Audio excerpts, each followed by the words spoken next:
Bon, on va commencer. Alors, je me présente, je suis Sophie Oneil, je suis la directrice de publication des éditions Entre Filets. Donc, pour ceux qui ne nous connaissent pas, donc je vais juste présenter en 2 mots Entre Filets. Donc, Entre Filets, on est spécialisé dans l'apprentissage des langues, de français langue étrangère. On a 2 magazines et 16 livres audio. Et puis 4 magazines pour l'anglais, avec 20 livres audio. Voilà. Donc, concernant les magazines, on est les seuls à couvrir les quatre niveaux, tous les niveaux et tous les âges, parce qu'on commence avec J'apprends l'anglais, donc c'est pour les 6 ans, à partir de 6 ans. Ensuite, Go English Kids, niveau 8, c'est 8-12 ans, CM1 jusqu'à 5e. Ensuite, English Now, niveau débutant à intermédiaire, et Go English, intermédiaire avancé.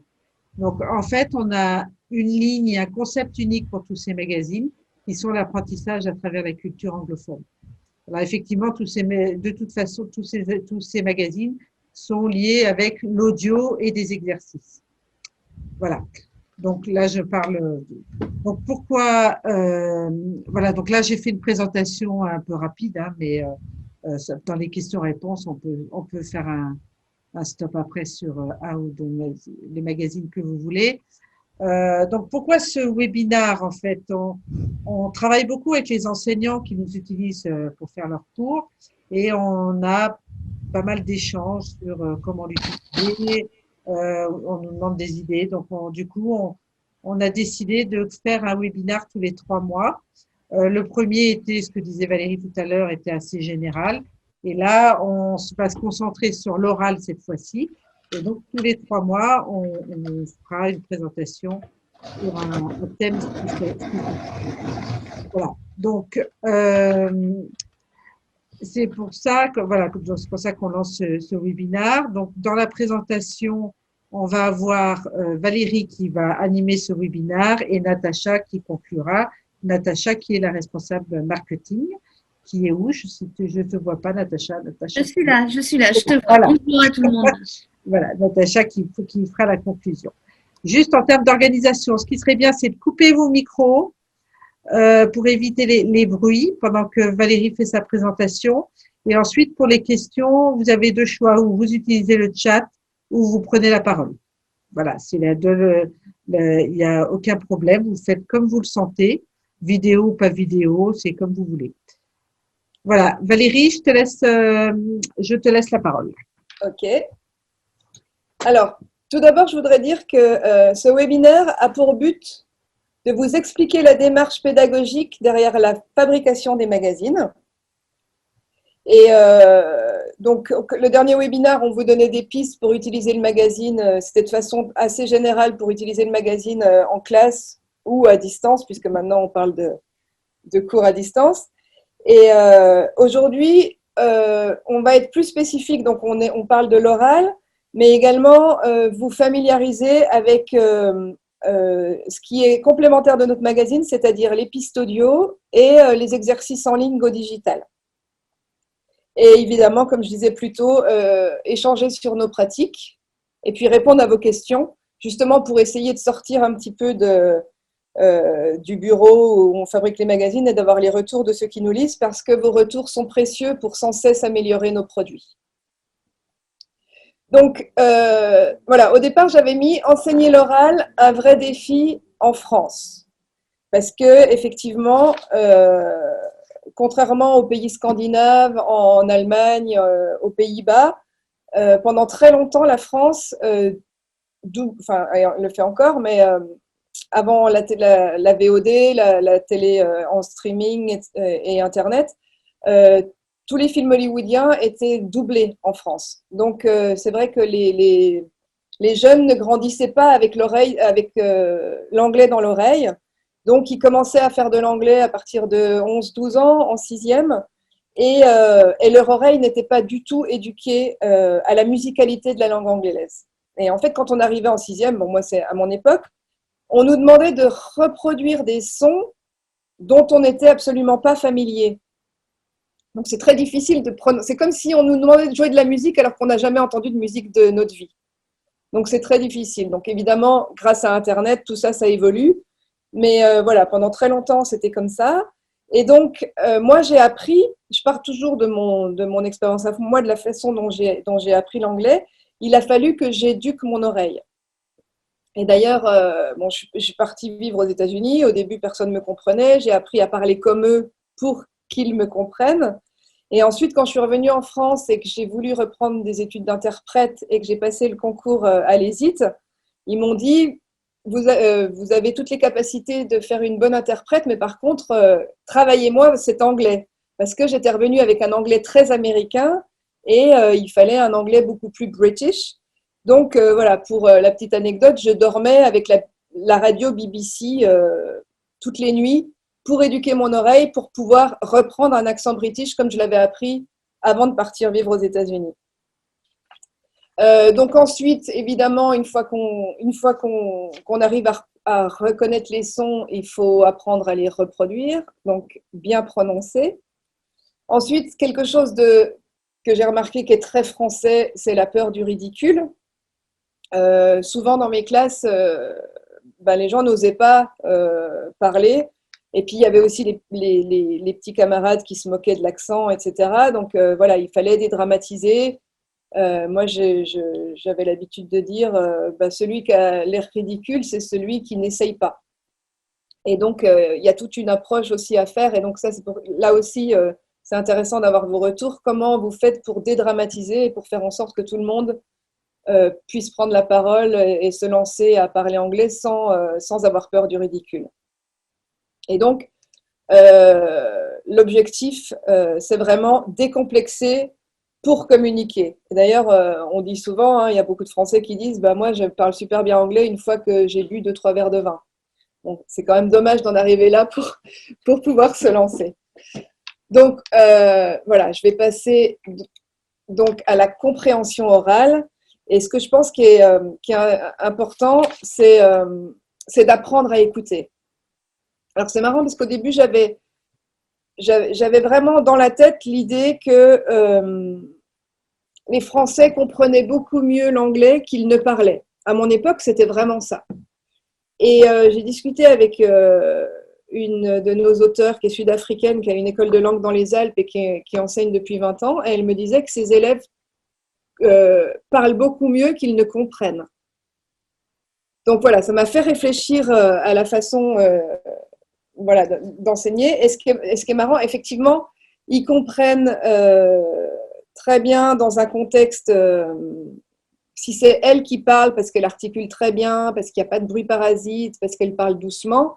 Mais dès que c'est dans le contexte avec des anglo-saxons qui ne font pas attention à leur façon de prononcer, qui parlent vite, quand il y a des bruits parasites, eh ben, c'est très difficile pour eux de comprendre. Donc, c'est vrai qu'aujourd'hui, on a quand même accès à beaucoup de documents authentiques avec la télé en streaming. Même aujourd'hui, avec la télé numérique, on peut aussi aller sur Arte et choisir de regarder le film en VO, le streaming. Donc, moi, ce que je préconise souvent à mes élèves, c'est d'écouter en anglais et de mettre les sous-titres en anglais.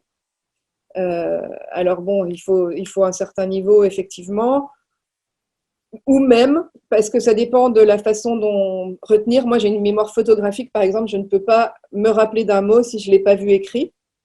Donc, d'avoir les sous-titres en anglais, c'est pas mal. Et puis aussi de voir, dans le contexte, souvent, ils parlent vite, ils mangent leurs mots, ils ne prononcent pas tout. Voilà, donc si on a envie aussi de comprendre. Et c'est quand même mieux que pour le cerveau de passer, d'écouter en anglais et de lire en français. Voilà, c'est pas toujours très pratique.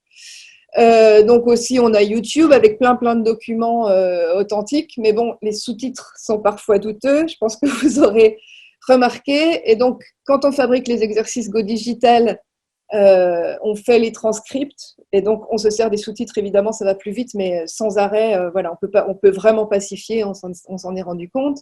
Et donc moi, ce que je préconise aussi à mes élèves, c'est d'écouter de la musique anglophone, mais d'avoir une écoute active et d'essayer vraiment de comprendre. Et donc pour commencer, d'avoir les paroles sous les yeux pour pouvoir mettre ensemble ce qu'on entend et ce qu'on lit en même temps. Et donc ce qu'on essaye de faire avec Go Digital, vous êtes familier avec Go Digital? C'est donc nos magazines sortent tous les 2 mois et à chaque parution, on a environ une dizaine d'exercices qui sont faits à partir d'articles du magazine en ligne, imprimables, et donc l'apprenant peut répondre aux questions en ligne, mais on peut aussi l'imprimer pour le distribuer en classe. Voilà. Et donc, il y a plusieurs sortes d'exercices. Et donc, il y a pas mal d'exercices justement autour de l'oral. Et donc, souvent sur nos articles, on a des jolies photos, mais c'est vrai que c'est quand même sympa aussi de voir en vidéo, par exemple. Et donc pour aller plus loin sur un sujet ou sur un thème, donc on met une vidéo. Très souvent, on fait le transcript, donc pour de la voix off. Par exemple, on a fait un exercice, un numéro sur Hong Kong, et on avait une très longue vidéo. Donc là, on n'a pas mis le transcript parce que c'est surtout aussi pour voir les paysages et tout ça. Mais en règle générale, il y a le transcript. Alors, il y a des vidéos, des chansons, des poèmes. Voilà, parce qu'on s'est rendu compte effectivement que sur Internet, il y avait énormément de gratuits, mais souvent, c'est des hauts niveaux, niveau C1, C2. Et c'est pas évident de trouver des documents, enfin du fond sonore qui soit niveau A2, B1, B2. Donc nous, ce qu'on propose, donc voilà, donc on a Go Digital, je vais y revenir plus en détail, et on a aussi donc l'audio des articles qui sont enregistrés en studio par des acteurs, donc qui prononcent extrêmement bien. La vitesse est adaptée au niveau de l'article. Donc, si c'est un article A1, A2, ils parleront très doucement, ils prononceront vraiment très bien. Et puis, quelque chose qui n'est pas négligeable, c'est la bonne qualité du son, parce qu'on l'enregistre dans un studio professionnel de cinéma. On se rappelle tous des cassettes dans la classe qui craquaient et tout, avec le petit magnétophone en mono, avec un tout petit haut-parleur. Voilà. Donc là, on a quand même une meilleure qualité de son et c'est quand même plus sympa. Et donc, ce que je propose, moi, c'est vraiment de travailler l'audio avant d'écouter un document sonore. Voilà, en fonction des pièges qu'il va y avoir dans cet article, travailler sur une notion. Et donc, dans English Now, nous avons les prononciations de OUGH. Donc, il y a 5 façons de prononcer. Et donc, par exemple, là, je voulais juste vous faire écouter pour vous donner un petit exemple. Donc là, on est à la façon de prononcer avec le son OU. On reparlera de la phonétique après, je l'ai noté dans les questions parce que ça m'intéresse vraiment si vous utilisez de la phonétique et tout ça pour qu'on en reparle. Et donc, dites-moi si vous entendez, j'espère que vous entendez l'audio. Ooh, true, through, breakthrough. Voilà, donc là, il y a toute une leçon de prononciation en français pour prononcer, et on parle donc de la façon de prononcer. Et ensuite, voilà, et donc là, on a les expressions idiomatiques autour du train. Et donc, par exemple, on a celui-là, l'expression to railroad, où on a le mot through dans le texte. It comes from the 19th century, when railroad builders often built lines quickly, without regard for anything that Ah, pardon, j'ai loupé le début. to push or force something through quickly without considering the consequences. Voilà. Donc là, on peut parler de la façon de prononcer, donc OUGH. Là, c'est through. Donc, on peut passer de la leçon de prononciation à typiquement là dans l'expression idiomatique to railroad. Donc ensuite, voilà, dans les leçons de prononciation, on avait aussi pronunciation in fast speech, linking sounds, intonation, ça c'est vraiment des choses qui sont pas évidentes pour les Français. Donc, je voulais juste vous montrer un petit peu. Donc, voilà, pronunciation in fast speech. Voilà, pour vous donner une idée. Hein. Alors, il y a normalement dans les leçons de prononciation, il y a 3 niveaux. Niveau A1, niveau A2, niveau B1. Et on corse la difficulté sur un même sujet. Donc là, niveau A1, je vous fais écouter. A1. Les sons que l'on trouve dans les mots prononcés lentement peuvent être omis quand une personne parle vite. At dinner, Mum said to Dad that Tom was sick, so I thought I ought to go and see him in bed. That's what big sisters are for. But just then, the door opened and there he was. At dinner, le T est silencieux. Said to Dad, le D est silencieux. That Tom.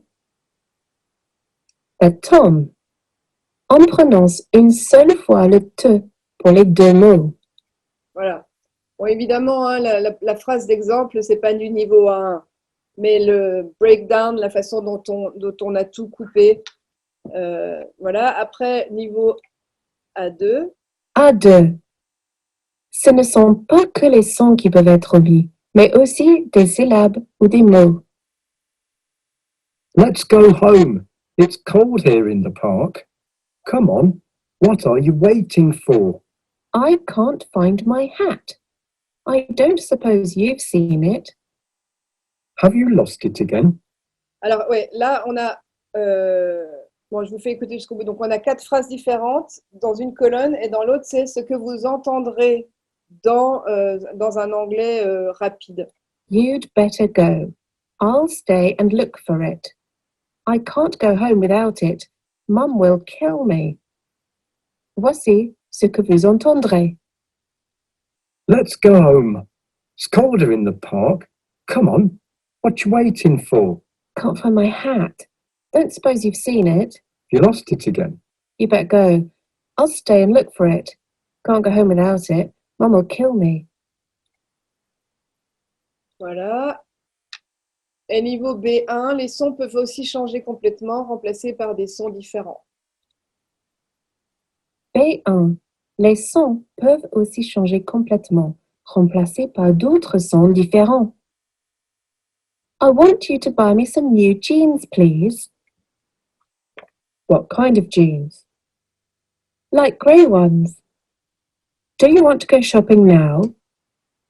Voici ce que vous entendrez. I want you to buy me some new jeans, please. What kind of jeans? Like grey ones. Do you want to go shopping now? Voilà, donc après, pareil, on prend chaque chose. Want you. Voilà, je peux vous faire écouter juste le premier pour que vous... Want you, ant, plus j, ch, want you. Voilà, et on voit toutes les différences de la façon dont c'est prononcé pour une oreille qui est pas habituée, et on casse tout. Et après, on a des exercices. Donc voilà, je voulais vous montrer ça. Après, on a aussi, donc là, c'est English Now 110 sur la prononciation, l'intonation, pardon. Donc, on a la prosodie et l'accentuation sur inflexion vers le haut, inflexion vers le bas. 111, la liaison dans la langue anglaise. Est-ce que vous voulez entendre des exemples ou vous voulez qu'on avance? Bon, la majorité veut qu'on avance. Ok. Donc, voilà. Donc, après, je repars avec... Voilà.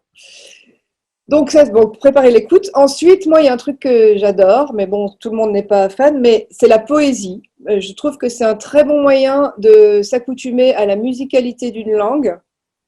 Et donc là, par exemple, sur English Now 113, sur le thème du train, Je suis allée chercher ce poème de Robert Louis Stevenson et donc j'ai mis dans Go Digital, que j'ai fait enregistrer par une de nos voix et que j'ai mis dans Go Digital. Donc je voulais vous faire écouter ça. C'est très rapide. 113. And listen to this poem by Robert Louis Stevenson about the train. The rhythm of the poem echoes the rhythm of the train. From a railway carriage, faster than fairies, faster than witches, bridges and houses, hedges and ditches, and charging along like troops in a battle, all through the meadows, the horses and cattle. Voilà, je vais pas tout vous mettre, mais voilà, c'est pour vous donner une idée.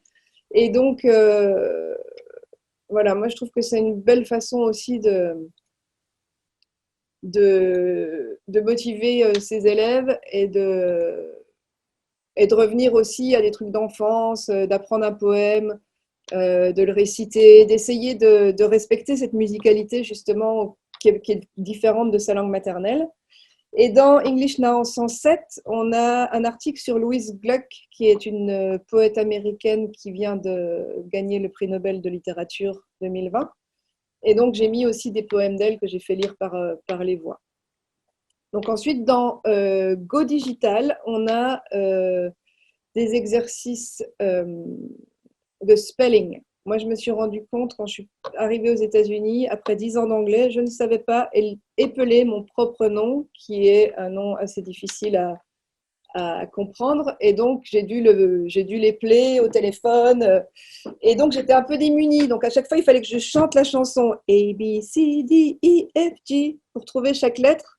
Et donc, je trouve que c'est bien aussi de revenir un peu au basique et de bien maîtriser l'alphabet. Donc, pour vous donner une idée, non, c'est là. Donc,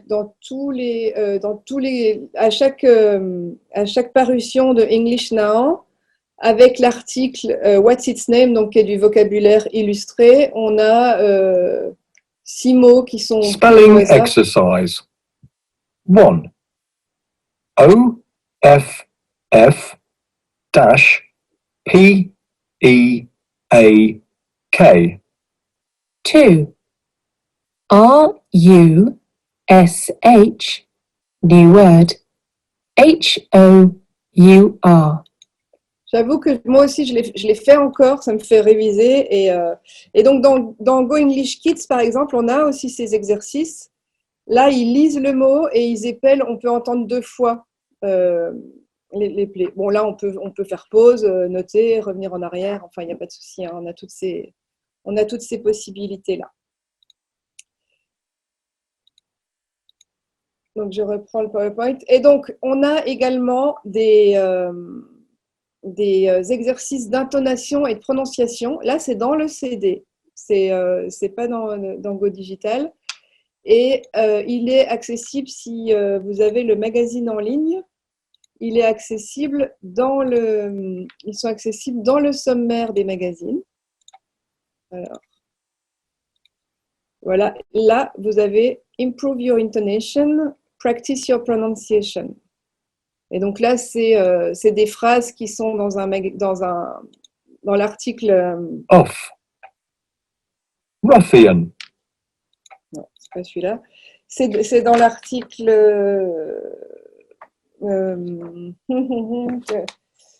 Survival Kit. On reprend des exemples de Survival Kit et c'est dit une fois, on laisse la place pour répéter et c'est redit une deuxième fois, donc pour vraiment pratiquer l'intonation d'une phrase. Et practice your pronunciation, là c'est par mot. Voilà. Et donc ça, on l'a dans English Now et dans Go English. Voilà. B. Practice your pronunciation with some words taken from the article Industry Focus, page 34 in your magazine. Listen and repeat. To roll the dice. To roll the dice. Voilà. Et là, on a 2 voix différentes pour pouvoir s'entraîner et entendre L'intonation est la même, mais avec 2 voix différentes. Et après, je voudrais juste parler d'une chose on a déjà eu des retours, toujours par rapport à l'oral. Dans Go English, on a un article qui s'appelle Talking To, qui est un interview en général de comédiens qui présentent un film ou de réalisateurs ou d'auteurs. On a Jordan Reifer, qui est notre journaliste qui est basé à Los Angeles, qui va dans les festivals, qui assiste à toutes les conférences de presse et qui nous fait l'article et qui enregistre la conférence de presse. Et donc, dans le CD, CD ou les pistes audio qui accompagnent le magazine, cet article sous forme d'interview est lu par nos voix, pour que ce soit compréhensible, etc. Mais dans Go Digital, j'ai à cœur de mettre l'original de la conférence de presse qui a été enregistrée. Parce que par exemple, moi, si je lis un interview de Brad Pitt et que j'ai la possibilité d'avoir l'audio, j'ai envie d'entendre la voix de Brad Pitt. Je n'ai pas envie d'entendre quelqu'un d'autre qui fait sa voix. Mais là, on a vraiment, c'est dans le contexte, avec des bruits parallèles. Bon, les conférences de presse, il y a des dizaines, voire des centaines de journalistes qui sont là, qui posent des questions. Et donc, évidemment, nous, on le remet en forme. Des fois, on coupe. Il y a tous les tics de langage aussi, avec les like, ou même des gros mots parfois. Donc, tout ça, en fait, on ne l'imprime pas dans le magazine. On coupe, on garde en fait ce qui est intéressant pour donner envie de voir le film, par exemple, ou ce qui amène du vocabulaire, ce qui est intéressant au niveau grammatical, idiomatique. Donc, on a déjà eu des retours de lecteurs qui nous disent oui, mais c'est pas dans l'audio sur Go Digital, c'est pas du tout la même chose que ce qui est écrit dans le magazine. Voilà, je voulais vous expliquer aussi pourquoi et comment, voilà, la raison pour ça. Donc ensuite, on repasse à notre PowerPoint sur l'expression orale, dédramatisée. Donc, communiquer avant tout. Ce qui est important, c'est de se faire comprendre. Et effectivement, moi, dans mon apprentissage, quand je suis arrivée aux États-Unis, j'avais beaucoup de mal à me faire comprendre. Je me suis rendu compte que j'avais les bonnes bases en anglais, aussi bien au niveau grammatical, grammaire, etc. Mais par exemple, dans un restaurant, si je demandais pepper, je ne savais pas le dire et on ne savait pas me donner du poivre. Donc, en fait, j'ai appris à imiter les gens dans leur façon de parler et en exagérant. Et en fait, en exagérant, c'était pas trop. C'était exactement comme ça qu'ils me comprenaient. Donc voilà, j'encourage mes élèves à en faire des tonnes. Et puis après, ça devient naturel.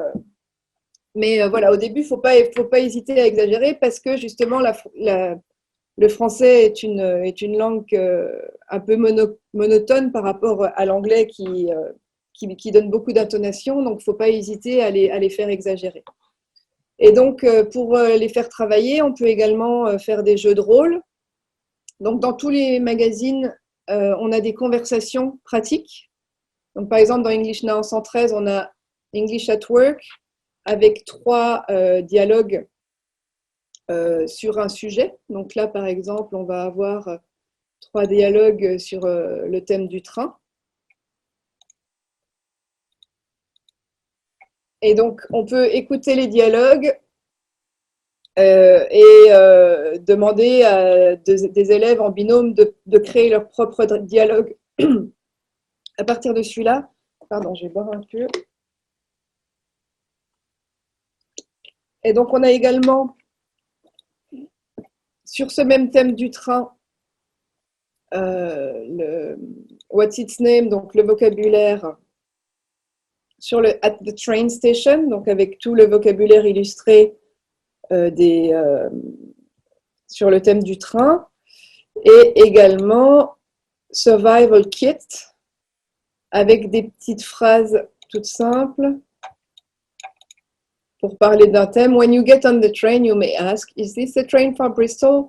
Voilà, avec plein. Et donc, avec tous ces exemples, ils peuvent fabriquer leur propre dialogue et faire un jeu de rôle et se mettre en situation et parler et échanger en anglais.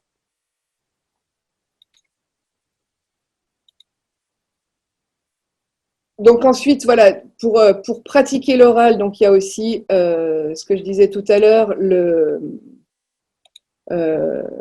poème. Et donc,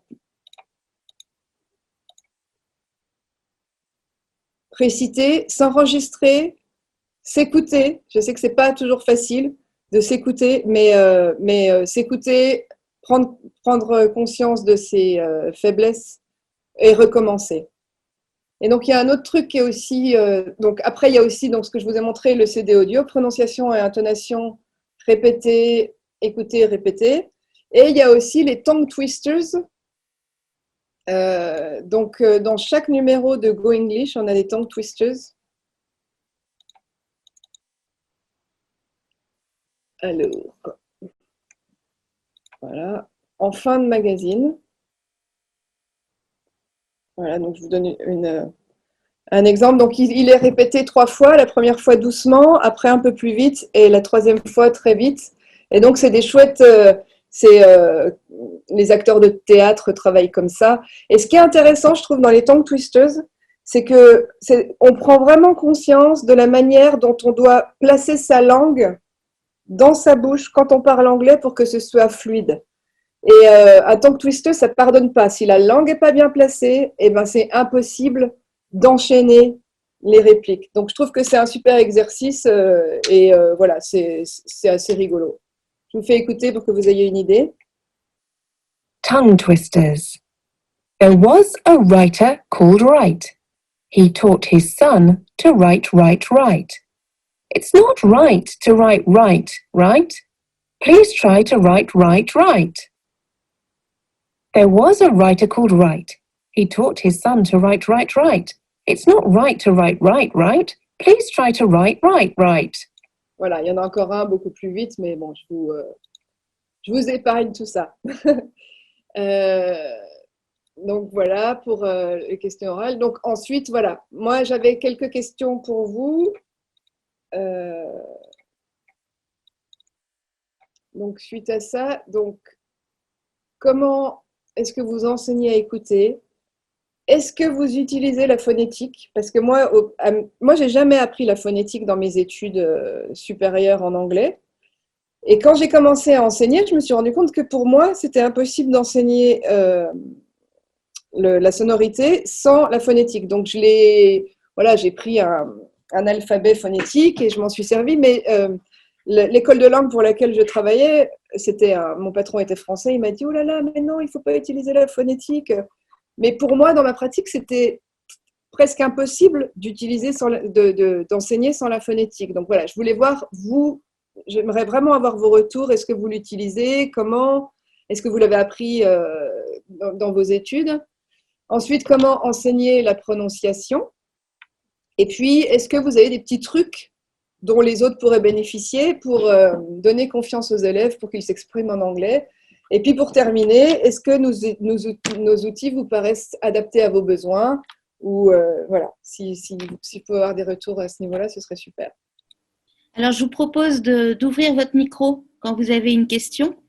Par exemple, Deden Nelson-Court nous disait que la phonétique, elle l'utilise un peu, mais vraiment pour les sons des voyelles.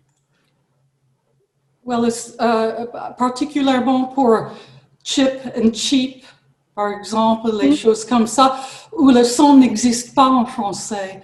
Donc là, je m'en sers beaucoup. Mais honnêtement, je perds beaucoup de temps d'enseigner l'alphabet phonétique pour utiliser. Donc, les stagiaires, ils n'ont pas le temps de perdre avec ça. Donc je m'en sers uniquement ponctuellement, en fait. Ok. C'est tout. Si je peux me permettre, moi, la phonétique, je l'ai introduit vraiment dès les 6e. Mais pareil pour des sons qui sont très différents du français. Et moi, j'utilise surtout pour les diphtongues, en fait, pour qu'elles soient bien prononcées. Et en général, alors en équipe, on l'utilise dans mon collège-lycée pour les sons un peu piégeux. où on sait que les mots vont être un peu mal prononcés d'avance. Donc, on l'utilise en fait comme rappel et les enfants savent assez vite, retiennent assez vite l'écriture phonétique. Et des fois, ça les amuse même parce que en primaire, ils en font aussi pour la phonétique française. Donc, ils ne sont pas si étrangers que ça Ah bah c'est super. Ouais, j'avais l'espoir que ce soit introduit. Et parce que moi, par exemple, des fois, j'ai des mots qui sont que j'utilise dans le magazine et je me dis, mais si on ne sait pas, on ne sait pas le prononcer.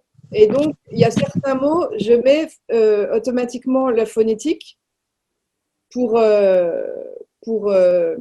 voilà, parce que dans le lexique, on le traduit, mais pour que quand la personne regarde ce que ça veut dire, qu'il sache aussi le prononcer, c'est important. Mais c'est vrai qu'il n'y a pas besoin d'avoir fait 3 ans d'études de phonétique pour comprendre, quoi. Donc c'est ça qui est super. Mais le fait que les élèves à l'éducation nationale aient des notions, même en français, c'est super, parce que du coup, on peut s'en servir. Oui, pour rebondir, je me permets pour rebondir sur la phonétique. En l'occurrence, nous avions mis en place, je suis directrice d'école dans l'élémentaire et on travaille en partenariat avec le collège. Nous avions, comme ça se fait chez les CP, en fait, ce sont des fiches son avec un mot repère qui contient ce son. Je pense par exemple à hangry avec le chevron. Et quand on retrouve ce signe, enfin ce son qui n'existe pas finalement en français à proprement dit, bien on fait référence à ce mot repère sans avoir forcément à écrire entre crochets la phonétique. En l'occurrence, moi, dans mes études, j'ai fait de la phonétique en anglais. J'ai trouvé ça vraiment formidable parce que j'ai pas d'oreille et que ça permet vraiment de placer mathématiquement, presque scientifiquement sa langue au bon endroit pour bien le prononcer.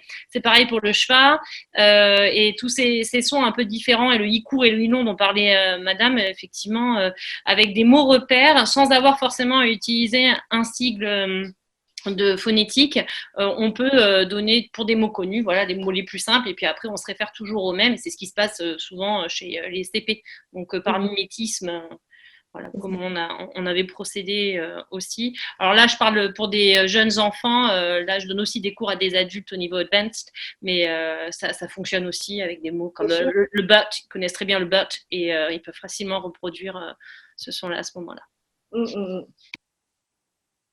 Okay. Moi, si je peux me permettre, moi j'ai un peu de difficulté avec la phonétique. Bon, mon expérience, je suis partie aux États-Unis pendant 30 ans, donc je viens de rentrer en France et j'étais enseignante là-bas et maintenant donc j'enseigne l'anglais ici. Et je suis un peu comme vous, Valérie, où bon, on m'a pas vraiment appris la phonétique, j'ai appris sur le tas un peu. Bon, je l'ai appris à l'école avec l'anglais anglais. Et puis après, je suis partie aux États-Unis. Donc, je l'ai appris dans la vie courante, voilà, en vivant là-bas, en allant à l'école, etc. Et maintenant, donc, j'enseigne l'anglais. Et je ne vois pas trop où se place la phonétique dans l'enseignement. Parce que, bon, déjà, ils doivent apprendre du vocabulaire, ils doivent apprendre la syntaxe des phrases, ils doivent apprendre à communiquer. Donc, on essaye d'être plus fluent dans les expressions. Et je sais pas, je ne sais pas l'utiliser. Donc, je suis intéressée par ce que vous faites et puis la place que ça prend dans votre enseignement de la langue anglaise. Si je peux répondre un petit peu, moi, ce que je fais surtout avec les 6e, 5e, en fait, moi, je le mets au tableau. Au début, on découvre un petit peu les sons quand on fait l'alphabet, en fait. Oui. Voilà. C'est à ce moment-là, des fois, que j'utilise un petit peu le sigle.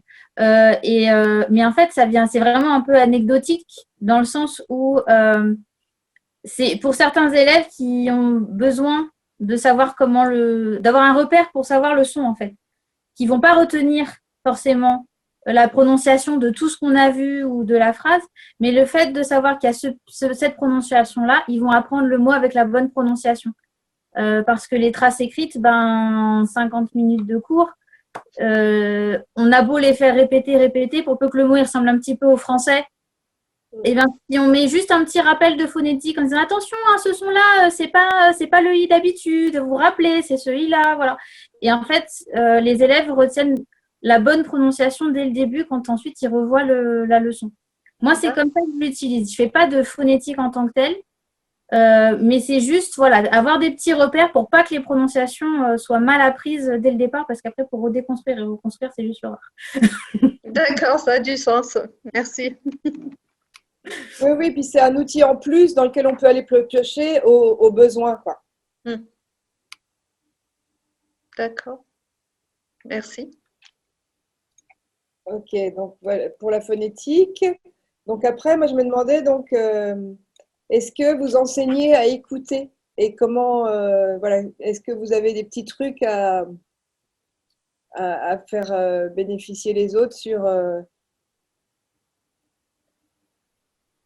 Alors, l'enseignement de l'écoute, je trouve ça assez difficile. J'utilise des clips de BBC, par exemple, et qui durent 2 minutes. Mais c'est vrai que par les liaisons, le fait qu'ils font des liaisons, qu'ils parlent à une vitesse normale, c'est très difficile. Là, j'ai fait justement un cours hier et la vidéo, enfin, l'audio durait 2 minutes, mais ça nous a pris pratiquement toute l'heure pour pouvoir. Donc, en fait, je lui faisais écouter, après, je répétais plus doucement. Puis, si ça venait pas, ben, je répétais, on traduisait. Et à la fin, ben, je trouvais qu'une fois qu'on a le script, après, ils revoient avec le script et ils écoutent avec le script pour faire une connexion entre le mot et le son. Et travailler comme ça et en espérant qu'au fur et à mesure, ils ont besoin de moins en moins, ils ont besoin de script. Quoi. Et je trouve ça très frustrant, en fait, d'essayer d'enseigner l'écoute parce que, bon, comme vous dites, Eunice, c'est vrai que certaines personnes n'ont pas du tout l'oreille. Et donc, ont un problème auditif à arriver à connecter. Et donc, quand ils entendent, pour eux, c'est du bruit, ce ne sont pas des sons. Et donc, c'est à nous, après, de les décanter, quoi. Chaque son, de les décanter pour que ce soit un peu plus clair pour eux. Et à la fin, je finis en général avec le script et réécouter. Voilà. Donc, ça, c'est ma technique. Ouais, moi, je faisais comme vous, je leur donnais d'abord sans rien, juste l'audio. Qu'est-ce que vous avez compris? Voilà, on venait un peu sur les mots-clés. Et en fait, maintenant, je fais l'inverse. C'est-à-dire que je leur donne le vocabulaire en premier, celui que je sais qui va poser souci. Je leur donne en premier, je le prononce bien, ils le répètent, et après seulement, je donne l'audio. D'accord. Et en fait, on se rend compte que ce qui est difficile dans la compréhension, c'est pas qu'ils connaissent pas forcément le vocabulaire. Ce qui est difficile, c'est la segmentation des mots, puisqu'on entend, comme vous dites, une sorte de continu. C'est comme c'est des gens qui sont désorthographiques, tout est accroché. Voilà. Et là où c'est difficile pour les non anglophones, même moi en tant que française, hein, parfois c'est difficile. J'ai pas vécu 35 ans à l'étranger malheureusement. Et de fait, c'est de segmenter bien chaque mot. Alors quand il y a des noms propres, j'en parle pas. Et déjà d'éliminer ce côté, le vocabulaire difficile à retrouver puisqu'on le connaît pas, les noms propres qui sont difficiles, les nationalités, les pays parfois qu'on a moins l'habitude d'entendre, ça décante pas mal. Et à l'écoute, c'est beaucoup plus simple et parfois même quand le texte est vraiment du niveau C1, je commence direct avec le texte et l'audio et après j'enlève le texte et après seulement ils réécoutent l'audio tout seul. Et là ils me disent ah bah oui là ça va plus simplement. Donc vous leur montrez le texte au début ou que les mots? Alors ça dépend selon la difficulté. Soit on commence par que le vocabulaire, les mots clés, voilà difficile, ce que j'estime je pense difficile. Soit direct c'est le texte. Quand c'est un peu long en plus, et seulement après sans le texte. Donc il y a plusieurs écoutes. Voilà. Moi, je prendrais ça plutôt pour de la lecture-compréhension. Et c'est pour ça que j'ai un peu, voilà, c'est pour ça que j'ai un peu. Il n'y a pas de question derrière, il n'y a pas de question de compréhension derrière, c'est vraiment, enfin, il n'y a pas de question de compréhension. Si, je leur demande quand même s'ils ont compris oui. grossièrement, quand même, grossièrement, parce que le but c'est qu'ils parlent aussi anglais, tout ça c'est en anglais.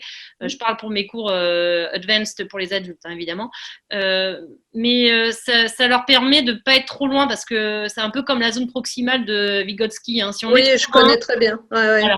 Si on est trop loin, quand j'explique aux parents les difficultés de leurs enfants, des fois, c'est ce que je dis, si le barreau de l'échelle, il est trop haut, on ne peut pas l'attraper. Il faut que ce soit juste à la bonne hauteur. Ouais. Voilà. Donc, ça permet d'ajuster. Je trouve que c'est juste un ajustement par rapport au texte qui nous a plu, dont le sujet nous plaît, qui vient de Go English, parce qu'on a les supports audio qui sont de qualité, ça c'est vrai. Ouais. C'est pour ça que ça fait 3 ans que je travaille avec. Donc, voilà, j'ai trouvé que c'était une approche un petit peu qui permet aussi une certaine différenciation. Oui. Mais qui ne les met pas en difficulté tout de suite parce qu'ils baissent vite les bras, sinon, surtout de 20h à 22h, des adultes qui ont travaillé toute la journée. Oui, c'est sûr. Juste pour rebondir par rapport à Go English, donc dans Go Digital, on a aussi des questions de compréhension sur les textes, des QCM, des true or false, qui sont imprimables. Et donc, voilà, c'est clé en main. Je viens juste de m'abonner le mois dernier. Et donc, je suis en train de découvrir tout ce qu'il y a, mais c'est vrai qu'il y a beaucoup de choses et j'ai commencé déjà à utiliser du matériel avec mes adultes et c'est vrai que c'est très très bien. C'est très bien. Maintenant, donc, je vais voir avec Go Digital, etc. Je voulais juste aussi préciser, Go Digital, donc vous pouvez vous abonner, c'est gratuit le premier mois. C'est un mois, Sophie, hein? Non, mais ça y est, je suis abonnée. Voilà. Mais une fois que vous êtes abonné à Go Digital, vous avez accès à toute la base de Go Digital des magazines d'avant. Ah, ça c'est bien. Si jamais vous avez des vieux magazines ou alors des sujets qui vous intéressent, vous pouvez commander le magazine, voilà, même si c'était l'année dernière, mais voilà, sur un sujet que vous avez envie de traiter particulier, et vous avez accès aux exercices qui étaient sur ce magazine l'année dernière. Ça, c'est très bien. Merci. Voilà. Merci beaucoup. Est-ce que, alors c'est une petite question du coup par rapport à ce qu'on disait par rapport à l'entraînement à l'écoute et tout ça, et le fait que l'exercice que la collègue faisait en enlevant progressivement le texte, est-ce qu'il y a des exercices de type texte à trous à recompléter, retrouver le mot, des choses comme ça sur le digital? Oui, alors il y a des textes à trous et il y a ce qu'on fait dans les exercices, dans les articles où il y a 3 conversations, donc English at Work et puis Tips and Techniques dans Go English, voilà, dans les 2 magazines, English Now et Go English, on fait 3 exercices différents avec chaque conversation. Donc il y en a un, il faut remettre la conversation dans l'ordre. Un autre, c'est texte à trous. Et puis, il y a aussi drag and drop. Donc, on peut aller chercher les mots puis les mettre au bon endroit. Voilà. Super. Merci. Il y a Nathalie Campredon qui nous demande s'il y a les mêmes documents sur English Now. Je ne sais pas de quel document elle parle. Vous parlez de Go Digital? Alors, juste pour info, je peux vous montrer Go Digital. Non, texte question. En fait, je me demandais s'il y avait des documents texte question, comme les documents dont vous parliez dans Go English. Voilà. Est-ce qu'il y a la même chose sur Go Digital pour English Now? Des textes avec questions ou des questions se rapportant au texte figurant dans le magazine. Je vais vous montrer, pardon. Alors, Go Digital. Donc, voilà, ça se présente comme ça. Donc, vous avez un espace numérique. Vous avez les exercices interactifs. English Now, Go English. Donc là, on est allé sur English Now. Donc là, vous avez, donc on est en 2021. Donc English Now 106. Donc voilà, pour chaque article, vous avez... C'est sur Go English, là, Valérie. Oui. Là, c'est sur Go English. Donc, vous avez, voilà, là, on a reorder the sentences, and true or false, reorder the sentences, drag and drop, filling the blanks, multiple choice questionnaire. Donc là, c'est sur les expressions idiomatiques. True or false, fill in the blanks, matching exercise. Donc là, l'audio, on a donc la bande-son de la conférence de presse. Reading comprehension, vocabulary, synonyme. Donc, on a aussi donc, pour vous donner une idée, voilà, c'est un QCM avec un mot de vocabulaire qui est souligné et il y a son synonyme. Voilà, il faut choisir quel mot est synonyme. Et World of Food, donc Listening Comprehension. Ah oui, donc là, c'est donc sur l'Inde. Et dans l'article sur la nourriture, sur The Great British Curry, on parle d'un sketch d'humoriste anglais voilà, sur la nourriture indienne. Et donc, on a mis le sketch en ligne. Alors après, voilà, là, on va aller sur English Now. En fait, on a fait développer 7 moteurs pour pouvoir avoir une variété d'exercices qui permet de l'adapter au niveau. Donc, on va pouvoir faire des déplacements d'images pour lier des images, par exemple. On a texte à trous, mettre dans l'ordre. Enfin, il y a 7 moteurs différents. Ça permet d'avoir une certaine variété. Voilà, donc là, on a donc un true or false sur le 10 things to know about Edinburgh. Ben voilà, typiquement Edinburgh, j'ai mis le phonétique parce que le français, par définition, il va dire Édimbourg. Et donc, j'ai mis la phonétique en note de bas de page dans l'article pour montrer que ça se prononce différemment en anglais. Donc ensuite, drag and drop sur l'article sur Tilda Swinton, spelling poème, multiple choice questionnaire, vidéo bonus. Donc là, c'est phrasal verbs. Donc on a des exercices. Et puis j'ai trouvé une vidéo assez sympa sur les phrasal verbs. Voilà, donc j'ai mis voilà avec. We're turning up so late. Voilà, et à chaque fois. It's fine. Don't worry ils mettent about it. Welcome to my apartment. Un synonyme du phrasal verb. It looks voilà, inviting me over. Alors ça, invite someone to your house. Voilà, ça explique. Donc j'ai trouvé que c'était un bon complément à notre leçon. Voilà, hop, je retourne en arrière. Voilà. Ensuite, donc on a words, true of, non, pronunciation, donc listening comprehension, words ending in OUGH, OUGHT, travelogue, matching exercise, et news from the studio. Ah oui, donc là dans news from the studio, on avait fait un article sur the soap opera effect sur les télés, et il y a une petite vidéo avec Tom Cruise qui explique voilà, qui explique ce que c'est le motion smoothing, et voilà, on l'a mis en bonus. Mais donc voilà, il y a... Et donc, comme je vous l'ai dit, vous avez vous avez accès voilà, à la base de données des magazines d'avant. Voilà. Donc ensuite, est-ce que vous avez des questions, des partages d'expériences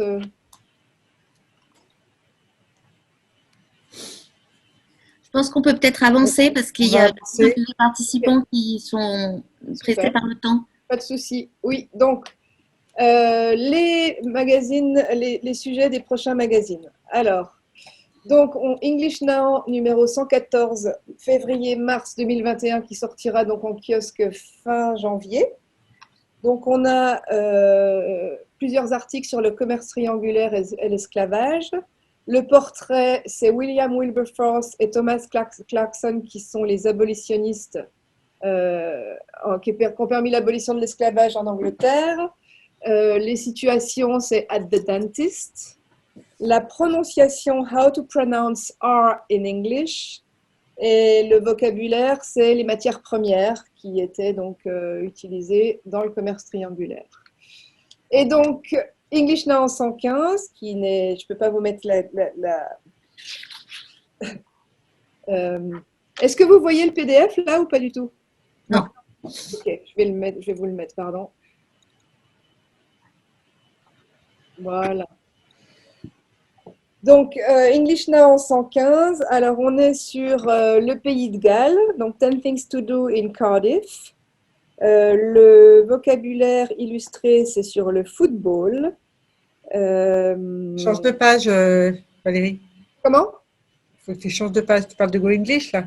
Non, non. Ah non, de celui d'après, pardon. Non, mais je peux pas donner, je peux pas mettre Oui, le oui. visuel parce que c'est pas encore fait. Le travelogue, c'est sur donc Wales and the Welsh Coast Path, qui est un chemin de randonnée qui longe la côte du Pays de Galles. On a Survival Kit on the Football Field. Someone running a Pokéball restaurant, donc la mode des Pokéballs un peu partout dans le monde au niveau de la nourriture. Et puis les symboles, je ne sais pas si vous aviez suivi, donc là on a le 113 c'était sur l'Écosse, donc on avait tous les symboles de l'Écosse. Et là on a les symboles du Pays de Galles avec le poireau, etc. Et donc Go English. Donc le prochain Go English 107 mars-avril. Je suis très contente de vous mettre cette nouvelle couverture qu'on a finalisée aujourd'hui. Donc, on va parler du Brexit, donc de toutes les étapes du Brexit depuis le vote en 2016 jusqu'aux accords qui ont été signés la veille de Noël 2020. On a 4 pages sur le règne de la reine Elisabeth, qui va avoir 95 ans en avril 2021, et son mari Philippe, qui en aura 100 au mois de juin.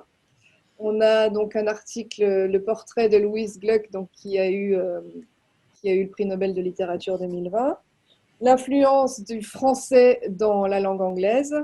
Industry Focus sur le groupe Eurotunnel. 3 conversations sur The New Rules for Traveling from UK to Europe. Et un article sur la presse satirique dans les pays anglo-saxons.